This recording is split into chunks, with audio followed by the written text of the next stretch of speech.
अस्सलाम वालेकुम ख़ातिन हज़रात, मैं हूँ इसरार अहमद कसाना। बहुत ही इम्पोर्टेंट शो है आज और वो इसलिए कि कनाडा में आपको मालूम है कि जो इलेक्शंस हैं वो कल हो रहे हैं। 28 अप्रैल को यहाँ पे नेशनल इलेक्शंस हो रहे हैं और उसमें ज़ाहिर है कि 3 पार्टीज़ जो हैं वो तो मेजर हैं। एक आपने देखा होगा कि लिबरल पार्टी है, एक कंज़र्वेटिव पार्टी है और एक एनडीपी भी है और साथ-साथ छोटी-छोटी पार्टियाँ जो हैं वो लोकल लेवल पे भी काम कर रही होती हैं। तो इसी पूरे जो माहौल है, इसमें एक पार्टी जो है वो नई आई है और वो है सेंट्रिस्ट पार्टी। सेंट्रिस्ट पार्टी जो है ये पिछले इलेक्शन में उसने हिस्सा लिया था, लेकिन ज़्यादा एक्टिवली नहीं लिया था। लेकिन इस दफ़ा वो बहुत ही एक्टिवली वो उसमें काम कर रहे हैं और उसके जो सरबराह हैं, उसके जो फाउंडर हैं, वो आज हमारे साथ मौजूद हैं। बहुत ही इम्पोर्टेंट रोल प्ले कर रहे हैं। उनका नाम है डॉक्टर ए.क्यू. राणा साहब। Doctor AQ. राणा साहब जो हैं ये एमडी हैं यानी डॉक्टर हैं और ये एफआरसीपीसी भी हैं और एफआरसीपी ऑनरी भी हैं और न्यूरोलॉजिस्ट हैं बेस्ड इन टोरंटो। बहुत ही एक्टिवली काम कर रहे हैं अपने फील्ड में। वर्ल्ड रिनाउंड न्यूरोलॉजिस्ट हैं जिन्होंने एक प्रोग्राम डेवलप किया है जो कि फ्री मेडिकेशंस प्रोवाइड करता है पार्किंसंस जो डिजीज़ है उसके पेशेंट्स को around the world, not just in Canada. और पार्किंसंस जो पेशेंट्स हैं उनको ये उनकी लाइफ को इम्प्रूव करने के लिए इनका जो फिलैंथ्रोपिक वर्क है, वो बहुत ही ज़्यादा मशहूर भी है, उसको लोग पसंद भी करते हैं और ये फाउंडर हैं वर्ल्ड पार्किंसंस प्रोग्राम के, जो कि कैनेडियन चैरिटेबल ऑर्गेनाइजेशन है। बहुत ही इम्पोर्टेंट काम कर रही है और ये डेडिकेट करती है अपने आप को to improve the lives of Parkinson's patients और बहुत ही अच्छे तरीके से ये काम कर रही है और ये उनको फ्री मेडिकेशन जैसे मैंने कहा देते हैं, एजुकेशनल लिटरेचर देते हैं और फिर साथ-साथ जो बाकी जो चीज़ें हैं, वो भी उनको प्रोवाइड करने की कोशिश करते हैं। जो इनकी न्यूरोलॉजी की रेजिडेंसी थी उसकी ट्रेनिंग के बाद इन्होंने एक फेलोशिप जो है वो पार्किंसंस डिजीज़ में की है और उसमें जो मूवमेंट डिसऑर्डर्स हैं वो भी इन्होंने की और ये कहाँ से की है इन्होंने यूनिवर्सिटी ऑफ ऑटावा से की है, जो कि कैपिटल है कनाडा का। तो ये डॉक्टर ए.क्यू. राणा साहब जो हैं ये स्पेशलाइज़ करते हैं पार्किंसंस डिजीज़ में और मूवमेंट डिसऑर्डर्स में और ख़ास तौर पे इनका जो काम है ये as a director of Parkinson's clinic of eastern Toronto, वो भी बड़ा इम्पोर्टेंट कहा जाता है। बहुत ही ज़बरदस्त किस्म के तरीके से ये काम कर रहे हैं। फाउंडर हैं और फॉर्मर एडिटर इन चीफ हैं, journal of research and reviews in parkinsonism. तो इसमें भी इनका बड़ा रोल है और बड़े एक्सटेंसिव तरीके से इनका जो फील्ड है न्यूरो साइंस का और पार्किंसंस डिजीज़ का, ये बहुत ही सेंसिटिव एरिया हम लोग चूँकि उसको उस तरह टेक्निकली समझ नहीं सकते हैं, लेकिन ये इनका काम जो है, वो बहुत ही ज़्यादा एक्नॉलेज किया जाता है। ग्लोबल लेवल पे इनको इनको एक्नॉलेज किया जाता है। वेन हैनिंग अवार्ड इनको मिल चुका हुआ है, बहुत ही इंपॉर्टेंट अवार्ड है, वो भी पार्किंसंस डिजीज़ के हवाले से और उसमें रेस्टलेसनेस और लेग सिंड्रोम जो है, लेग सिंड्रोम जो है ये भी एक बीमारी है, उसके उसके भी ये वो करते हैं इसको और बहुत ही इफ़ेक्टिवली इसको कर रहे हैं। दूसरा ये है कि जो हू इज़ हू है दुनिया का, उसमें इनका नाम आता है, leading physicians of the world का जो एक लिस्ट है, उसमें इनका नाम आता है। बहुत ही इंपॉर्टेंट इनका रोल है। मैं अगर जाऊँगा आगे तो बहुत ही चीज़ें इनकी हैं, इनकी बेशुमार किताबें हैं, उसकी तफसील में जाए बगैर मैं सिर्फ 1-2 के नाम ले देता हूँ कि उनकी एक किताब है neurological emergencies in clinical practice. एक और उनकी किताब है 50 ways Parkinson's could affect you. ये भी इनकी एक बहुत ही इम्पोर्टेंट किताब है। एक और इनकी किताब है an aid to neuro ophthalmology, वो भी इम्पोर्टेंट है। तो बहुत ही सारी किताबें इन्होंने लिखी हुई हैं और अब ये आ गए हैं जी सियासत के मैदान में और इनसे ज़रा बात करते हैं, इनसे आपका तारुफ करवाते हैं। Here comes doctor AQ. Rana साहब। डॉक्टर साहब अस्सलाम वालेकुम जी। जी, वालेकुम सलाम जी। मैंने आपका बहुत तारुफ शुक्रिया। रोक दिया क्योंकि मैं अगर तारुफ रोकता ना तो फिर सारा जो इंटरव्यू है वो इसी में ही चला जाता कि आपकी कितनी किताबें हैं माशाल्लाह और कितने आपने आर्टिकल्स लिखे हुए हैं। डॉक्टर साहब honour to be with you and honour to have you on my show जी। Thank you very much for your time. बहुत बहुत शुक्रिया। शुक्रिया। वो पंजाबी में कहते हैं कि वेले बंदे ने कुछ ना कुछ तो करना ही होता है जी। जी। नहीं, नहीं वेले तो है, फिर आप लग ही नहीं रहे हैं ना, आप तो वेले होते तो फिर तो कुछ और बात होती। लेकिन वंडरफुल टू हैव यू जी। अच्छा एक चीज़ मुझे ज़रा बताएँ कि ये सारी चीज़ें जो हैं ये बताती हैं कि आपके अंदर एक जज़्बा है लोगों की खिदमत करने का। क्या यही वो जज़्बा है जिसकी वज़ह से अब आपने सियासत के जो एक बहुत ही ख़ारज़ार है, जो कि बहुत ही जिसमें कांटे भी हैं, जिसमें क्रिटिसिज़्म भी है, जिसमें सब कुछ होता है, उसमें आने का इरादा किया है? असल में हुआ ऐसे कि मुझे तो कोई सियासत से ख़ास दिलचस्पी नहीं थी और ना ही सियासत politics is not my thing. So जी, क्या हुआ कि जब ये 2015 में हार्पर कंज़र्वेटिव हारे, तो जी हाँ। उन्होंने जो पॉलिसीज़ बनाई और माइनॉरिटीज़ के ख़िलाफ़ और फ़ियर मॉन्गरिंग की, आपको पता ही है कि किस तरह से या उन्होंने मार्जिनलाइज़ किया लोगों को, इंडिजिनस पीपल को, दूसरों को। तो उस वक़्त हमने सोचा कि हम जो प्रोफ़ेशनल्स हैं, अपने ऑफ़िसेज़ में बैठे हुए लोगों की खिदमत करते रहते हैं कि हमें कुछ ना कुछ रोल प्ले करना चाहिए, क्योंकि पॉलिसीज़ जो बनती हैं, वो हर या एक को अफ़ेक्ट करती हैं ना। जी, अगर हम जो प्रोफ़ेशनल लोग हैं, हम अपनी ज़िंदगी को अलहदा कर लेंगे पब्लिक लाइफ़ से, हुँ, हुँ, तो क्या होएगा पब्लिक लाइफ में, फिर ऐसे लोग आते हैं कि जिनका रोल बहुत एक्टिव नहीं होता। तो उस वक़्त हमने सोचा, तो मैं सबसे पहले हमने सोचा कि क्या किया जाए, तो हमने कहा कि पॉलिटिक्स में पहला क्वेश्चन तो ये था कि इसमें हिस्सा लें या ना लें, क्योंकि हुँ, इससे आपका करियर अफ़ेक्ट होता है, आपकी पर्सनल लाइफ, प्रोफ़ाइल, फिर आपके जो अच्छे काम होते हैं उनको भी लोग जो है वो करना शुरू कर देते हैं, टारगेट करना तो शुरू कर देते क्वेश्चन करना शुरू कर देते हैं। हैं। जी। हाँ, सही बात। तो हमने काफ़ी लोगों से मशवरा किया, तो हमने कहा बिल्कुल हमें जो है इसमें हिस्सा लेना चाहिए, बाकी जो हुँ, होगा देखा जाएगा। जी, तो ठीक। इस तरह से हमने शुरू किया अपना काम। तो बेसिक मोटिवेशन आपकी यही थी, लेकिन ये तो एक रिएक्टिव मोटिवेशन नहीं थी जी, ये इसको पॉजिटिव मोटिवेशन कहेंगे हम या रिएक्टिव मोटिवेशन कहेंगे? ये ऐसे है कि जब जो हमारी रूलिंग क्लास होती है ना जी, हुँ, जी, जो लोग सोसाइटी को लीड कर रहे होते हैं, जब वो किसी कम्युनिटी को टारगेट करना शुरू कर देते हैं ना, हुँ, तो हर जोब लो जो होता है ना, हुँ, उसको एक जुर्अत पैदा हो जाती है। जी, हुँ, कनाडा जो हमारा मुल्क है, ये इमिग्रेंट्स का मुल्क है और फिर हुँ, ये इंडिजिनस लोगों का मुल्क है। हाँ, जी, अगर हमारे कुर्सियों पर बैठे हुए लोग इनको लोगों को टारगेट करना शुरू कर देंगे, तो फिर बहुत बड़ी डिवीज़न हो जाएगी। तो हुँ, ये देखकर हमने कहा कि इसमें हिस्सा लेना चाहिए और फिर हम आगे बढ़ते ही गए, तो क्या कहते हैं, मैं अकेला ही चला था जहाँ कारवां। हुँ, से हुँ। कारवां बनता गया। कारवां बनता गया। अच्छा, लेकिन बात ये है कि जो जब आपने पार्टी बनाई, उसमें जी, ज़ाहिर है शुरू-शुरू में तो प्रॉब्लम्स आते हैं, टीथिंग इश्यूज़ भी आते हैं, सब कुछ होता है।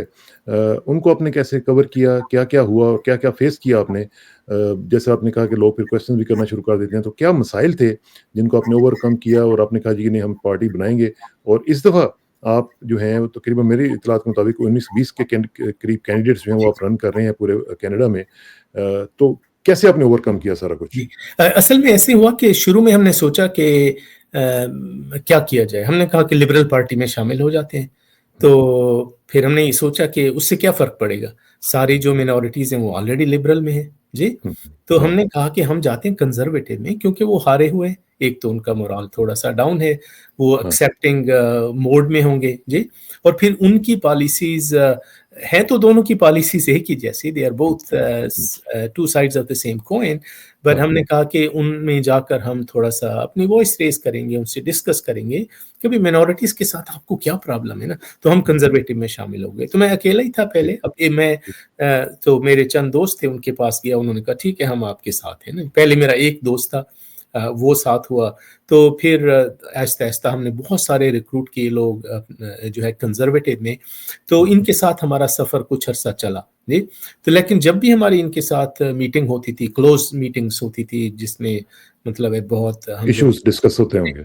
तो उनका एटीट्यूड उसी तरह से होता था। हुँ, हमने उनको बार-बार क्वेश्चन किया कि आप क्यों टारगेट करते हैं? ये मिनॉरिटीज़ भी आपका हिस्सा हैं, बल्कि हुँ, बाज़ मिनॉरिटीज़ जो हैं, उनकी वैल्यूज़ आपके साथ ज़्यादा अलाइन्ड हैं। अगर आप जी, उनको जो है पुश अवे नहीं करें, तो आपके लिए बहुत बड़ा एसेट होगा। लेकिन फाइनली फिर हमने देखा कि वो बिल्कुल एक्सेप्टिंग मोड में नहीं है, तो हम फिर हुँ, उस वक़्त हुँ, एंड्रयू शीयर जो थे, वो लीड कर रहे थे जी कंज़र्वेटिव्स हाँ, को। हुँ, तो हमने उसको छोड़ दिया, फिर हम लिबरल में आए। फिर हमने लिबरल की पॉलिसीज़ सारी स्टडी की, इनके इंटरनेशनल पॉलिसीज़, डोमेस्टिक पॉलिसीज़, तो उसमें भी हमें नज़र आया कि कोई ख़ास इनमें फ़र्क नहीं है। बल्कि बाज़ चीज़ों में लिबरल जो है वो बहुत ज़्यादा एक्सट्रीमिस्ट है, जी, एज़ कंपेयर टू कंज़र्वेटिव, और हाँ, अदर कुछ चीज़ें थिंग्स, हाँ, जी, हुँ, कुछ चीज़ों में कंज़र्वेटिव बहुत एक्सट्रीमिस्ट हैं। तो कनेडियन जो लोग हैं वो बड़े मॉडरेट और सिविल किस्म के पोलाइट लोग हैं, सेंट्रिस्ट लोग हैं।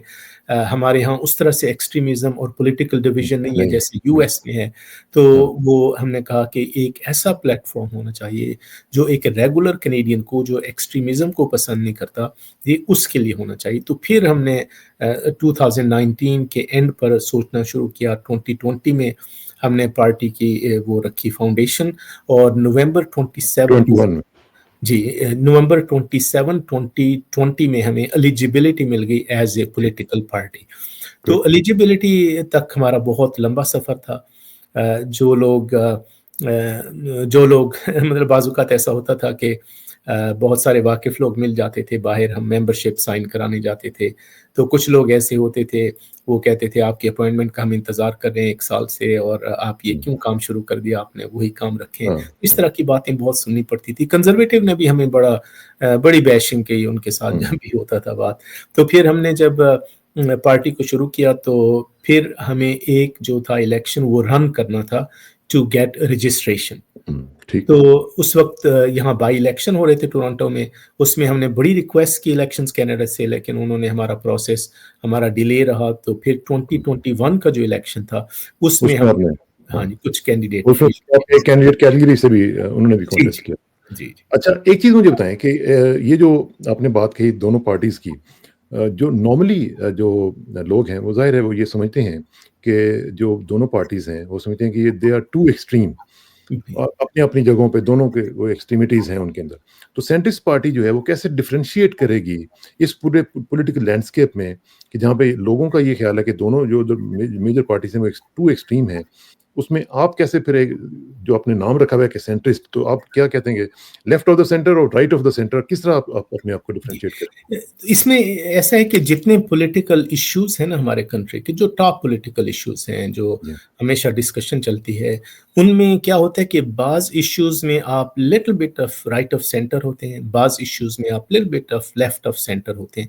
एज़ ठीक। Long as you avoid extremism, you are centrist. For um, example जैसे हमारी फिस्कल रिस्पॉन्सिबिलिटी है।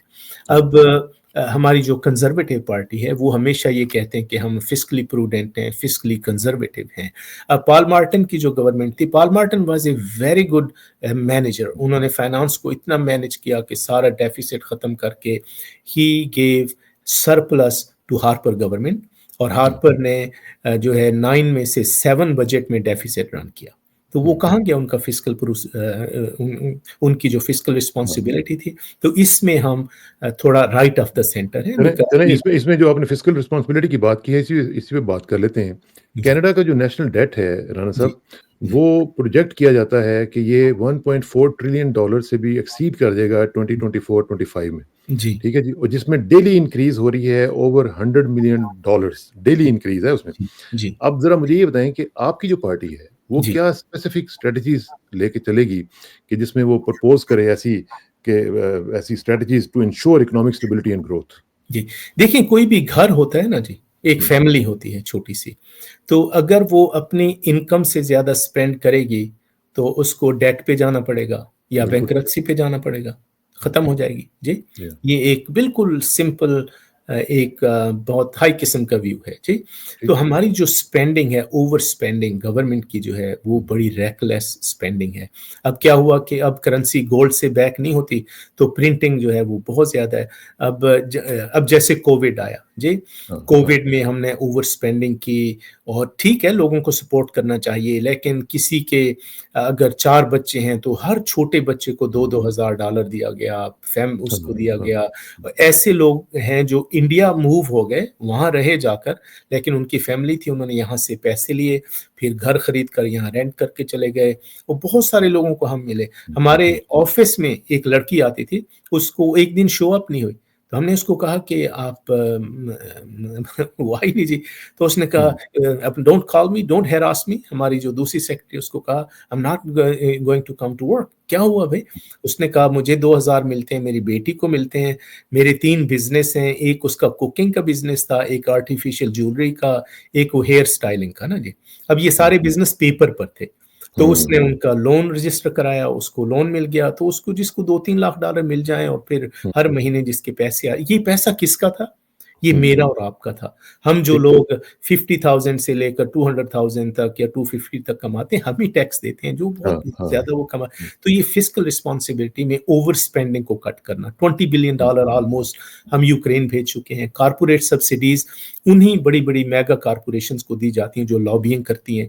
तो यहाँ से जब आप कट करेंगे कॉर्पोरेट सब्सिडीज़ से, ओवर स्पेंडिंग से, हमारा जो कंट्री है उसकी फॉरेन पॉलिसी जो है वो लेस्टर बी पियर्सन की जो आइडियोलॉजी थी कि हम न्यूट्रल कंट्री हैं, पीस कीपिंग कंट्री हैं, पीस और हम इसका हाँ तो मतलब हम अब वॉर्स का हिस्सा बन गए।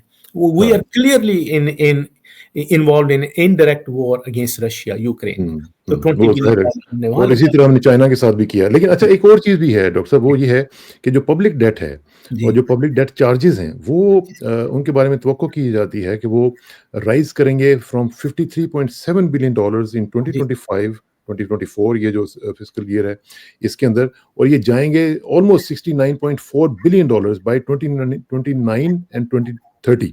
जी। अच्छा, अब ये जो बहुत बड़ा एक मसला बनेगा, उसमें जो सेंट्रिस्ट पार्टी है, वो कैसे इसको एड्रेस करेगी कि जो increasing burden of debt servicing है, वो फेडरल बजट पे उसका इम्पैक्ट ज़्यादा से ज़्यादा ना आए और कम से कम आए? देखिए जी, हर बच्चा जो यहाँ पैदा होता है ना, वो ऑलमोस्ट $30,000 डेट लेके पैदा होता है, अभी तो ये हाँ, सिचुएशन हाँ, है। जी, हाँ, तो अब डेट सर्विसिंग के इतने ज़्यादा चार्जेज़ हैं कि उसको मैनेज करना, डेफ़िसिट को कम करना, ये बहुत एक मुश्किल काम है। तो हमें ये पॉल मार्टन की जैसे एक उनका जो वर्क था कि जो एक्स्ट्रा सोशल प्रोग्राम्स हैं कुछ, उनको कट करना पड़ेगा, हुँ, कुछ स्पेशल इंटरेस्ट ग्रुप्स हैं, उनको वो करना पड़ेगा। फिर दूसरी चीज़ है, ये तो हमारी कटिंग है, फिर हमारी जीडीपी हमें बढ़ानी पड़ेगी। हमारा हाँ, बिज़नेस जो है, अब हमारा जो 10% ऑफ जीडीपी हमारी जो है वो हमारी नेचुरल रिसोर्सेज़ से आती है, वो हमारी ऑयल एंड गैस से आती है। पूरा वेस्टर्न यूरोप अभी गैस की शॉर्टेज की वजह से कि रशिया और यूक्रेन की वॉर है, तो वो हमारी तरफ देख रहे हैं। इटली की जो लीडर थी वो हमारे पास आई, जर्मनी के चांसलर आए, लेकिन हमारी गवर्नमेंट ने रिफ्यूज़ कर दिया। इस वक़्त जो है दुनिया में thousands of coal plant built हो रहे हैं which is the worst form of emissions जी। हुँ, तो हुँ, उसको रिप्लेस करने के लिए हमारी नेचुरल गैस जो है वो बड़ी राइटली पोजीशन्ड है। अगर हम उसको डेवलप करें तो उससे हमारी इनकम बढ़ेगी, एक्सपोर्ट हम उसको करेंगे। फिर हमारा ऑयल है, ऑयल की डेवलपमेंट हो रही है। हमारे हुँ, पास ज़ीरो इम्पोर्ट पॉलिसी होनी चाहिए। हमारा ऑयल यूएस जाता है, हुँ, रिफाइन होता है, वहाँ से बहुत महँगे दामों मिलता है। फिर आपका जो अटलांटिक कनाडा है और क्यूबेक है उसमें half of the oil is imported. अभी भी हम नाइजीरिया, सऊदी अरेबिया से हुँ, ऑयल हुँ, लेते हैं। अगर हम अपनी इंडस्ट्री को, नेचुरल रिसोर्सेज़ को डेवलप करें, तो हम अपने हेल्थ केयर को सपोर्ट कर सकते हैं, हम जो एजुकेशन को सपोर्ट कर सकते हैं, हमारा डेट कम हो जाएगा। तो इन चीज़ों पर साइमल्टेनियसली हमें काम करना पड़ेगा। तो ये जो आपने हेल्थ केयर की बात की है, हेल्थ में भी बहुत बड़े इश्यूज़ चल रहे हैं डॉक्टर साहब, उसमें जी, आपको पता ही है कि क्या-क्या घपले चलते हैं, क्या-क्या चीज़ें चलती हैं, वो तो उसकी भी चलें किसी वक़्त बात करेंगे। लेकिन जो फेडरल बजट है और फेडरल डेट जो है, मैंने जो जो डेट टू जीडीपी रेशियो है, जी, वो भी हमारा बहुत गड़बड़ है और वो है 41.9% इन 2024, 2025। ये जो है, ये एक बहुत बड़ा मसला है कनाडा के लिए। क्या फिस्कल पॉलिसीज़ आप इस्तेमाल करेंगे टू इम्प्लीमेंट और कि ये मैनेज हो सके और ये जो रेशियो है, इसको बेहतर किया जा सके? एक तो चीज़ है कि हमारी जो फॉरेन एड है ना, वो सिर्फ़ नेचुरल डिज़ास्टर्स के लिए होनी चाहिए, वॉर्स हुँ, के लिए नहीं होनी चाहिए। तो फॉरेन एड में हम तकरीबन 15 टू 20 बिलियन हर साल यहाँ भेज देते हैं डिफरेंट जगहों पे, उसको कम हुँ, किया जाए। फिर सब्सिडीज़ हैं, उनमें हम जो बिलियंस ऑफ डॉलर लगाते हैं, उनको कम किया जाए। गवर्नमेंट की ओवर स्पेंडिंग है। जैसे फॉर एग्ज़ाम्पल हुँ, अभी जो फ़िलिपीन में क्लाइमेट फंड में हमने ऐड किया था, हमें कोई उसकी ज़रूरत नहीं है। कनाडा का जो शेयर है ग्रीन हाउस गैस एमिशंस में, वो 1.6% है। अगर हम सारे के सारे लोग जो है वो बाइक्स के ऊपर चलें और जंगल में रहना शुरू कर दें, सब कार्स भी खत्म कर हाँ, दें, तो हाँ, फिर हम 1.5 हो जाएँगे 1.6 से। हाँ, हमारी जो हाँ, एमिशंस है वो चाइना जो है 3 हफ्ते में रिप्लेस कर देगा। तो हम अपने नेचुरल रिसोर्सेज़ को बढ़ाकर वहाँ से अपनी इनकम बढ़ाएँगे। जीडीपी जब हम बढ़ाएँगे तो डेट टू जीडीपी रेशियो, क्योंकि जीडीपी जो है वो नीचे आती है, तो वो जब डेट वो जब ऊपर होगी तो रेशियो खुद ब खुद कम होना शुरू तो हो जाएगी। फिर जब हम कट करेंगे उसको, तो आहिस्ता-आहिस्ता फिर हम इस पर टाइम लगेगा, हुँ, मतलब है कि बैलेंस करने में बजट को हाँ, हाँ। कई साल लग जाएँगे। हम सोचते थे कि उस पे शायद टाइम लगेगा। जी, ये तो ख़ैर इसमें कोई शक नहीं कि उस पे टाइम लगेगा। अच्छा, थोड़ा-सा ज़रा सोशल इश्यूज़ पे भी आ जाते हैं और जो ख़ास तौर पे जो पब्लिक वेलफेयर के जो जो सिलसिले हैं उसमें बात कर लेते हैं। एक तो हाउसिंग अफोर्डेबिलिटी जो है वो जी, बहुत ही क्रिटिकल इश्यू है और उसमें हम जी, देख रहे हैं कि जो जो हाउसहोल्ड जो हमें चाहिए हैं, जी, वो तकरीबन 62.7% of their incomes to cover home ownership जो कॉस्ट्स हैं वो बहुत ज़्यादा उसमें बढ़ती जा रही हैं। ये वर्स्ट लेवल है, रिकॉर्ड लेवल है जहाँ तक ये पहुँच गया।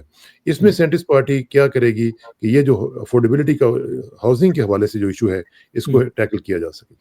देखिए हाउसिंग में ना हमारे पास लैंड है, 89% जो लैंड है हमारी वो क्राउन लैंड है, 11% वो पब्लिक लोगों की हाँ, लैंड है। हाँ, तो हाँ। फेडरल लैंड पे बिल्ड किया जाए एक चीज़, वो बहुत इम्पोर्टेंट है, उसको चीपर प्राइसेज़ पे छोटे बिल्डर्स को दिया जाए, ना कि बड़े-बड़े बिल्डर्स को।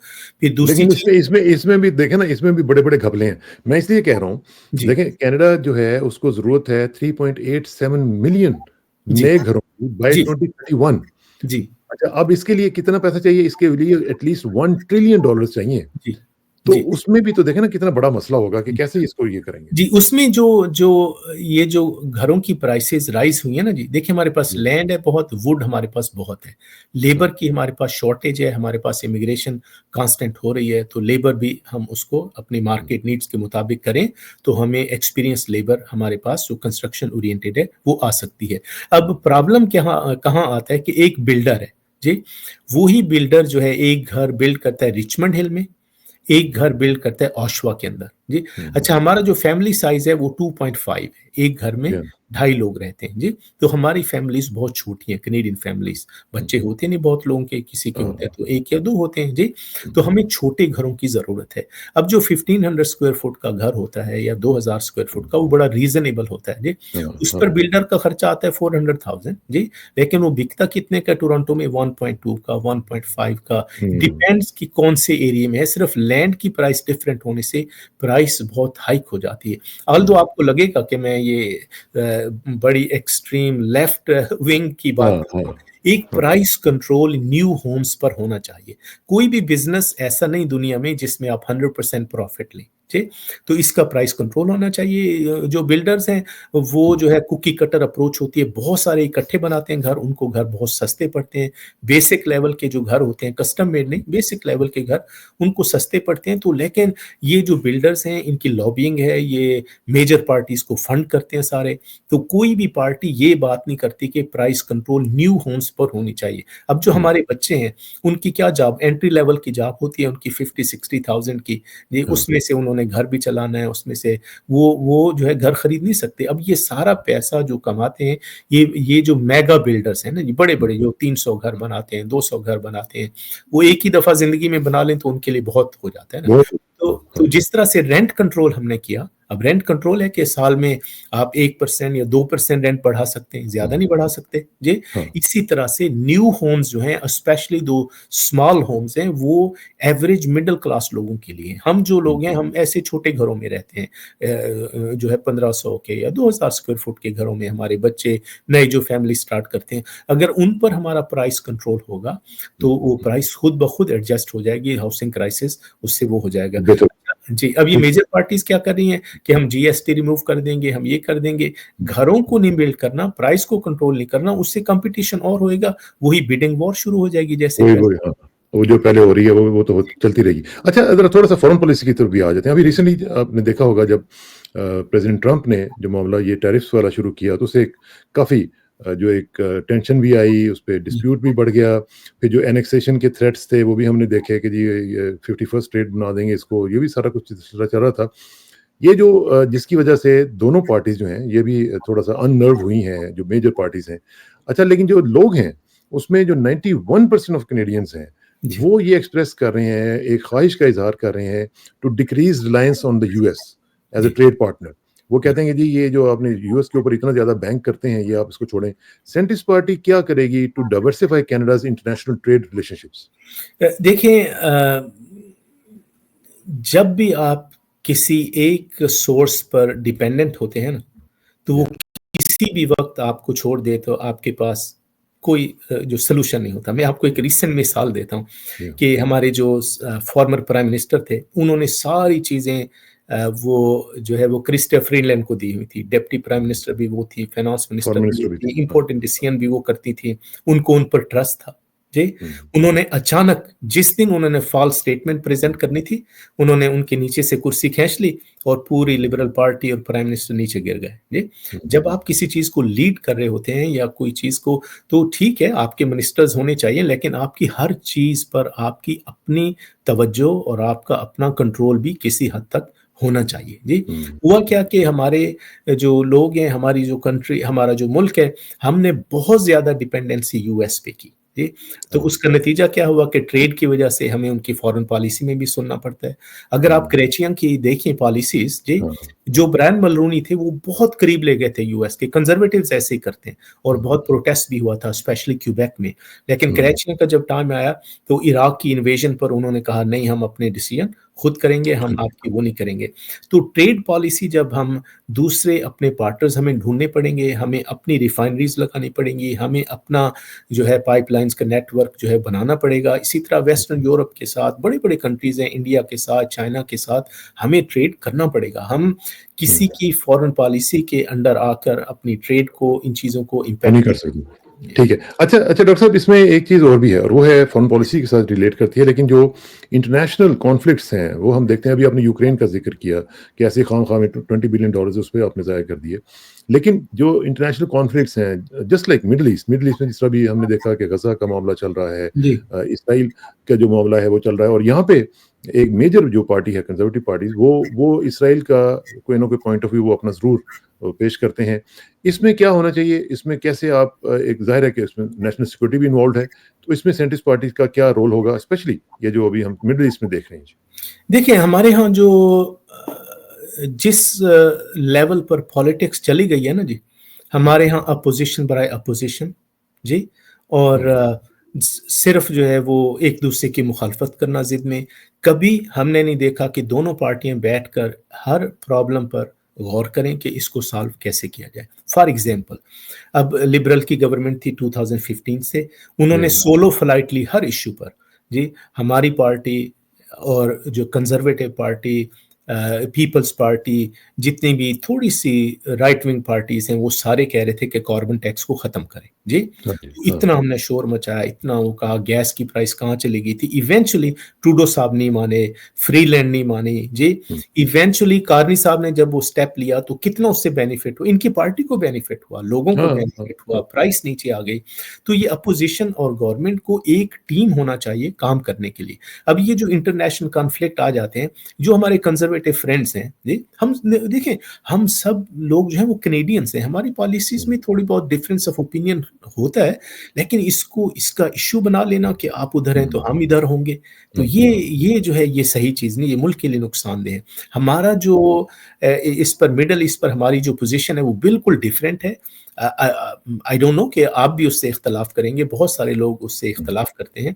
हमारी पोज़ीशन ये है कि ये जो मिडल ईस्ट का एरिया है पूरा, चाहे आप उसको वेस्ट बैंक, गाज़ा या जो भी हुँ, कहें, हुँ, इसराइल कहें, ये एक वन स्टेट होना चाहिए, हुँ, वन स्टेट। ये ईज़ीएस्ट सॉल्यूशन है। इसमें हर जो रेज़िडेंट है, इर्रेस्पेक्टिव कि वो किसी भी फ़ेथ का है, उसको equal passport, equal citizenship, equality before law.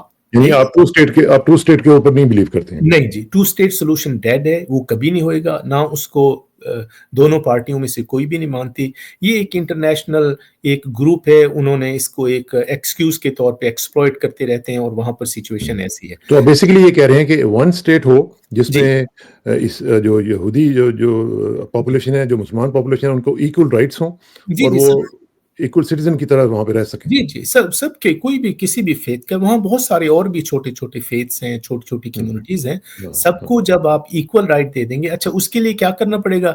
सिर्फ़ आपको वो चेक पॉइंट जो है वो रिमूव करने पड़ेंगे, बैरियर्स रिमूव करने पड़ेंगे, दोनों लाइन को एग्री करना पड़ेगा, वो एक डेमोक्रेटिक स्टेट होगी। आप लेबनान को देखें, लेबनान में कितनी कम्युनिटीज़ रहती हैं, हाँ, हाँ। वो अपना दुरूज़ हैं और डिफरेंट किस्म के वो क्रिश्चियंस हैं, सेक्ट्स हैं, मुस्लिम्स हैं, हाँ, ये सारे। सारे इकट्ठे रहते हैं, कभी उनका प्राइम मिनिस्टर होता है, तो उनका जो है प्रेज़िडेंट होता है। जब हुँ, आप ये चीज़ कर लेंगे, ये ईज़ीएस्ट सॉल्यूशन है, तो वो डेमोक्रेटिक कंट्री बन जाएगा, सब लोग आपस में रहेंगे। हाँ, हर कंट्री में छोटे-मोटे कॉन्फ्लिक्ट होते रहते हैं वो तो चलते ही कम्युनिटीज़ रहते में, हैं, वो तो तो वो चलते ही तो रहते इंडिया में भी हैं, यहाँ भी हैं। हैं, हाँ, हर हाँ, जगह पर होते हैं। तो ठीक है, ये one fair enough, state solution पर हम बिलीव करते हैं। ठीक है। अच्छा जी, ज़रा थोड़ा-सा आखिर में ज़रा इलेक्टोरल स्ट्रैटेजी जो है उसको भी ज़रा बात कर लेते हैं क्योंकि उसमें ज़ाहिर है पब्लिक एंगेजमेंट की भी बात आती है।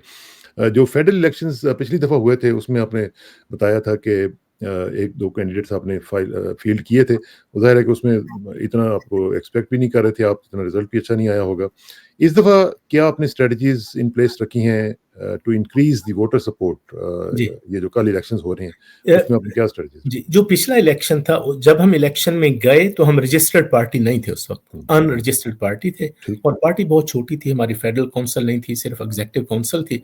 तो हमें 1 कैंडिडेट चाहिए था, तो 1 कैंडिडेट की बजाय हमने 4 कैंडिडेट फ़ील्ड किए। जी, तो ठीक। वो एक समझें कि हमारा एक रजिस्ट्रेशन लेने के लिए हमारा एक पहला हम्म, स्टेप था, वी गॉट रजिस्टर्ड। अच्छा, हम्म, इस दफ़ा हमने क्या किया कि हमने ये सोचा कि बजाय हमारे पास एप्लीकेशंस आए बहुत। जी, हमने जी। ये सोचा कि बजाय हम अपने रिसोर्सेज को थिन करें और बहुत सारा एक नेटवर्क फैला लें, क्योंकि पार्टी की जो वो बिहाइंड द सीन जो काम करना होता है वो मुझे करना होता है सारा। जी, मेरे हम्म, साथ एक टीम है, जो लोगों के काम देखिए, हमारा एक नॉमिनेशन बोर्ड है जो सारी वेटिंग करता है हम्म, उनकी, फिर ठीक। सोशल मीडिया का एक वो है, फिर फाइनेंस की वो लोग हैं जो उसको हम्म, मैनेज करते हैं। तो बजाय कि हम ऐसे 200-300 कैंडिडेट खड़े करते, हमने शुरू में सोचा था कि हम पूरे 343 राइडिंग्स में लोग खड़े करें, जहाँ-जहाँ हमें मिलेंगे अच्छे कैंडिडेट।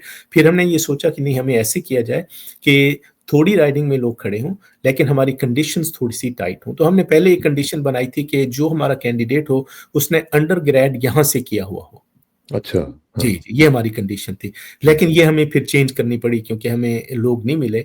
तो लेकिन जो हमारे कैंडिडेट्स हैं वो मोस्ट ऑफ देम उन्होंने यहाँ से मास्टर्स किया हुआ है या कोई हम्म, डिप्लोमा किया हुआ है, उन्होंने अपनी क्वालिफ़िकेशन को इम्प्रूव किया हुआ है और वो यहाँ काफ़ी अरसे से हैं और सारे प्रोफ़ेशनल्स हैं।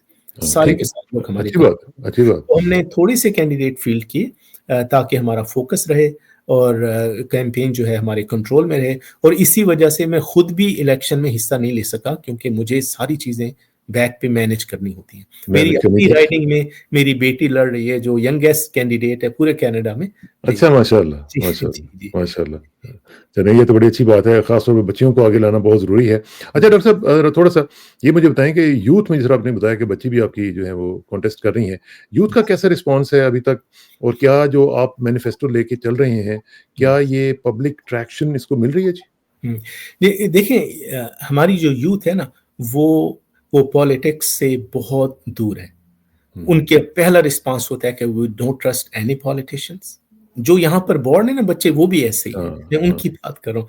जी, वो कहते हैं we don't trust it, we don't care, we are not going to vote. Majority हुँ, बच्चे ये कहते हैं। क्योंकि होता क्या है कि ट्रूडो साहब ने कितने प्रोमिसेस किए, हैं जी? हाँ, उन्होंने ये कहा था कि ये आखिरी इलेक्शन है जो अपना फर्स्ट पास्ट द पोस्ट में होगा। आइंदा हुँ, से हर इलेक्शन जो है वो प्रोपोर्शनल रिप्रेजेंटेशन में होगा, जिसमें मिनॉरिटीज़ को जगह मिलती है, स्पेस हाँ। मिलती है, उनकी रिप्रेजेंटेशन होती है। उन्होंने वादा पूरा नहीं किया।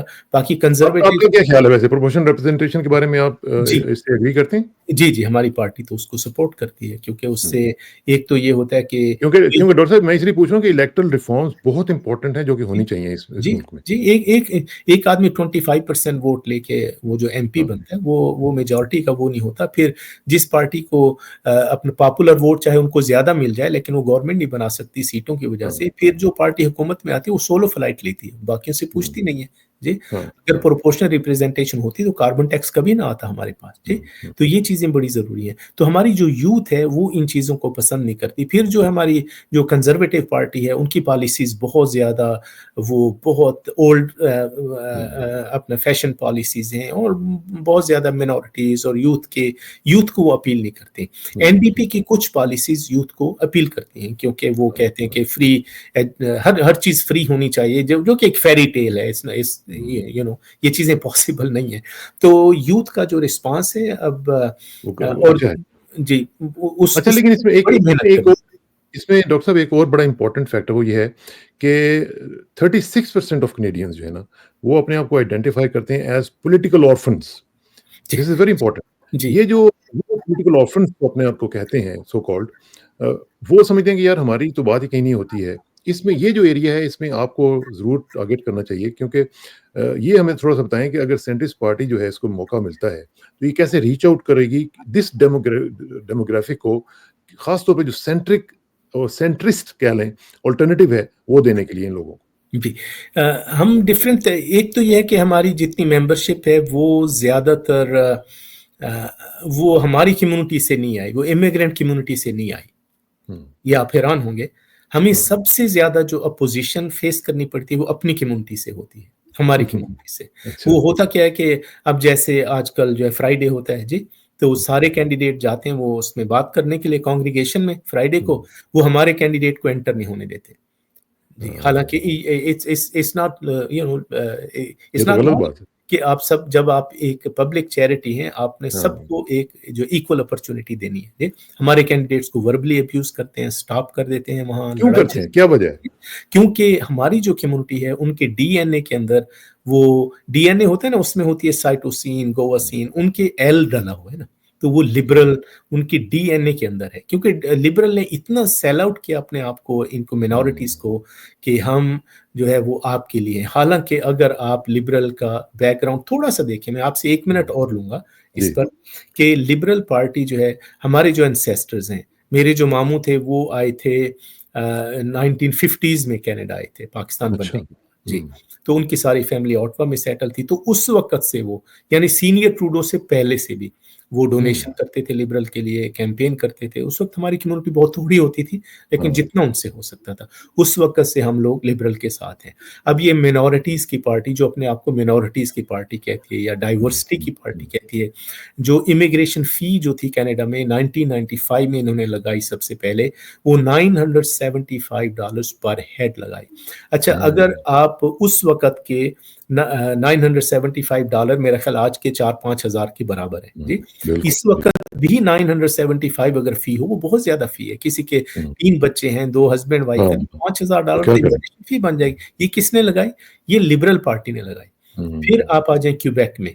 क्यूबेक में 2010 में बिल 94 लाए, निकाब को बैन किया इन्होंने। 2017 में फिर दोबारा कोशिश की इन्होंने, निकाब को बैन किसने किया जी? Liberal party. ये कंज़र्वेटिव ने लिबरल, नहीं किया, ये लिबरल हाँ, पार्टी ने किया। हुँ, अच्छा, सबसे ज़्यादा जो इमिग्रेशन हुई, वो कब हुई? वो ब्रायन मल्रोनी के दौर में हुई, जो कि कंज़र्वेटिव और थे। अभी रिसेंटली भी काफ़ी हुई है वैसे। हाँ जी, मतलब इसको छोड़ के, ट्रूडो के दौर को छोड़ के पहले जो टाइम को अगर देखा जाए, फिर इन्होंने क्या किया कि जब क्यूबेक में मॉस्क पे अटैक हुआ, 6 लोग उसमें जो है वो 6 लोग उसमें मर्डर हुए थे, तो उस वक़्त मेजॉरिटी गवर्नमेंट थी लिबरल की।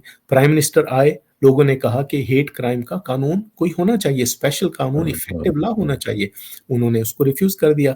हालाँकि सारी अपोज़िशन पार्टीज़ एग्री थी कि इनका कोई पैरोल नहीं होना चाहिए ऐसे लोगों का, हुँ, हुँ, और इनकी लाइफ इम्प्रिजनमेंट होनी चाहिए। ट्रूडो साहब ने जो मिनॉरिटी और डाइवर्सिटी को प्रमोट करते हैं, उन्होंने इसको रिफ्यूज़ कर दिया। वही वाक़या फिर लंदन ओंटारियो में अफ़ज़ाल फैमिली के साथ हुआ। जी, जी, उस जी, वक़्त हाँ, कुछ नहीं किया। फिर इन्होंने जो सेक्स एजुकेशन के नाम पे फेडरल हो या प्रोविंशियल, इनकी आइडियोलॉजी एक है। इतना एक्सट्रीमिस्ट किस्म का बहुत इन्होंने जो जो है करिकुलम बनाया, जो कि सारी जो अपना ये कोई एक इश्यू नहीं है कम्युनिटी का, सारी कम्युनिटीज़ इसके ऊपर अपसेट हुँ, हैं। जी, हुँ, तो ऐसा इन्होंने रेडिकल किस्म का एजुकेशन का वो बनाया, फिर मैरिजुआना को लीगलाइज़ किया, हाँ, रिक्रिएशनल वो तो मैरिजुआना को खैर वो तो काफ़ी चीज़ें वो मैं चाहता हूँ कि थोड़ा-सा हम जी, फ़ोकस करें। आखिर में सिर्फ़ मुझे ये बताएँ जी, कि जो सेंट्रिस्ट पार्टी आपकी है, उसके जी, डोनेशंस का भी मुझे बताएँ, वो जी, कैसी चल रही हैं? दूसरा ये मुझे बताएँ, मैं 2-3 चीज़ें आपके ऊपर इकट्ठी थ्रो करता हूँ, फिर हुँ, हम इसको वाइंड अप कर लेंगे कि एक तो डोनेशंस का बताएँ, दूसरा ये मुझे बताएँ कि जो अगले 5 या 10 साल के लिए आपके कुछ माइलस्टोन्स हैं, वो क्या हैं? क्योंकि इस दफ़ा तो आपने 19 के करीब जो कैंडिडेट्स हैं वो आपने फ़ील्ड किए हैं। नेक्स्ट लॉन्ग टर्म में आपने 5-10 इयर्स का क्या प्लान है? और फिर आखिर में साथ ही साथ ये भी बता दें कि why should people vote for centrist party? जी। एक तो चीज़ है कि डोनेशंस हमारी लोगों से आती है ना, पर्सनल डोनेशन से। हम पूरा साल प्रोग्राम करते रहते हैं, हमारे प्रोग्राम यूजुअली अप्रैल में शुरू हो जाते हैं, टाउन हॉल मीटिंग्स, तो जी। हम मेजर सिटीज़ में 2021 में हमने पूरे कंट्री में प्रोग्राम किए थे, इंक्लूडिंग इन अपने कैलगरी में और सस्काटून, रेजाइना में, इन सारी जगहों पे, हैलिफैक्स तक, बीसी हुँ, में। तो जो लोग हमारे पास आते हैं, हमारे प्रोग्राम फ्री होते हैं, कोई टिकट नहीं हुँ। होता, लेकिन उसमें हम जो है वो एक नॉमिनल सा डिनर वो लोगों को सर्व करते हैं, तो लोग हमें डोनेट करते हैं। डोनेशन हमारी इस तरह से चलती है, पर्सनल डोनेशन तो लोगों अभी की। तक कैसी चल रही है? आपको रिस्पॉन्स से आपको पता चलता होगा ना? जी, हमारा उससे हमारे जो एक्सपेंसेस हैं, हम उनको मीट करते हैं पार्टी गुड, के। जी, और उसमें ठीक। हमें वो और ये 70 मैं साथ-साथ आपकी वेबसाइट वेबसाइट भी पहले मैंने आपको दिखाई और अभी जी, फिर दोबारा दिखा रहा हूँ। ख़वातीन हज़रात डॉक्टर साहब की ये जो वेबसाइट है सेंट्रिस्ट पार्टी की, इसमें आप जाके मुख्तलिफ इसमें बटन्स हैं, आप उनको इस्तेमाल कर सकते हैं। डोनेट का भी बटन है और दूसरी चीज़ें भी हैं। पूरा जो लिटरेचर है वहाँ पे पड़ा हुआ है, वो भी आप ज़रा देखें। बाकी जो इनके कैंडिडेट्स हैं, वो भी आप इसके ऊपर महसूस करेंगे कि बड़े ज़बरदस्त किस्म के कैंडिडेट्स जो हैं, वो इन्होंने फ़ील्ड किए हुए हैं। जी, डॉक्टर साहब प्लीज़ जी, फाइनल जी। थॉट जी। तो हमें हमें डोनेशन तो ऐसे मिलते हैं और 75% अप टू $400 डोनेट करें तो उसमें डिडक्शन होती है टैक्स की, तो वो लोगों को एनकरेज करती है। हुँ। दूसरी चीज़ आपने पूछी थी अपना कैंडिडेट्स की। जी, लॉन्ग लॉन्ग टर्म प्लान जो है, जी लॉन्ग उसके टर्म माइलस्टोन्स क्या हैं आपके? जी, जी। माइलस्टोन्स हमारे ये हैं कि देखिए जो पॉलिटिकल पार्टीज़ होती हैं उनका सबसे बड़ा टारगेट इलेक्शन होता है जी, हुँ, अपने जो है कैंडिडेट्स को इलेक्ट करना। तो जिस तरह हमें हमारा हम जो है वो प्रेफ़र करते हैं कि हमारे कैंडिडेट कमिटेड होने चाहिए, एजुकेटेड होने चाहिए, यंग होने चाहिए और प्रोफ़ेशनल हों और वो उनका एक एप्टीट्यूड हो पॉलिटिक्स का, पब्लिक सर्विस का, लोगों को करने का। तो हर जो हमारा इलेक्शन होगा, नॉमिनेशन बोर्ड हमारा इंडिपेंडेंट है, उस पर मेरा कोई इन्फ्लुएंस नहीं है, वो डिसाइड करता है। तो हमें जितने इस तरह से जैसे इस दफ़ा हमने फाइनल जो सिलेक्ट किए थे, वो 30 कैंडिडेट सिलेक्ट किए थे, लेकिन हुँ, उनमें से भी फिर 10-12 जो थे, उनके ये था कि उन्होंने 2 जगह से साइन करा 2 राइडिंग के साइन करा लिए, उनका एक्सपीरियंस नहीं था जी या किसी वजह से फैमिली रीज़न की हुँ, वजह से उनको बाहर जाना पड़ा। तो एक तो हमारे कैंडिडेट तो हमें जितने मैक्सिमम मिलेंगे, लेकिन वो हमारी कंडीशंस पर पूरे उतरते हों। क्योंकि अच्छा। हमें कोई ज़रूरी नहीं कि हमें कोई हुकूमत में आना या कोई ऐसा वो करना है, हम अपनी आवाज़ पहुँचाना चाहते हैं। एज़ लॉन्ग एज़ हमारे कुछ लोग इलेक्ट हो जाते हैं, तो हमारी आवाज़ एट लीस्ट जो है पार्लियामेंट में पहुँचेगी, कैनेडियंस के पास हमारी आवाज़ पहुँचेगी। जी। ये बड़ा ज़रूरी है और क्योंकि जो जो इश्यूज़ हैं, जी, इश्यू बेस्ड पॉलिटिक्स जो है वो बड़ी इंपॉर्टेंट है यहाँ पे, जी, बजाय इसके कि माफियाज़ बेस्ड हो और माफियाज़ जो हैं वो सारे के सारे एक दूसरे के साथ गैंग अप करके लोगों के जो राइट्स हैं उनको छीनने की कोशिश करना। ये हर जगह पे हो रहा है, ये सिर्फ जी, कनाडा में नहीं है, बाकी जगहों पे भी है, अमेरिका में भी हम देखते हैं, बाकी ममालिक में भी चल रहे हैं।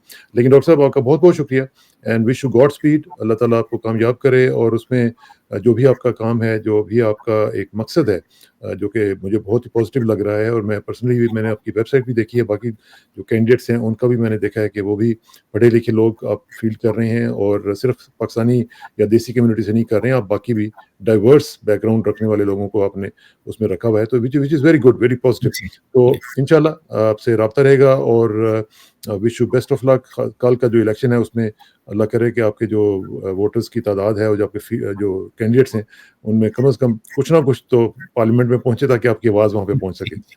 बहुत शुक्रिया मुझे टाइम देने का और thank you for having me, really नहीं, एप्रिशिएट इट। नहीं, थैंक यू वेरी मच जी, बहुत शुक्रिया एंड सी यू सून जी, थैंक यू वेरी मच, अस्सलाम वालेकुम।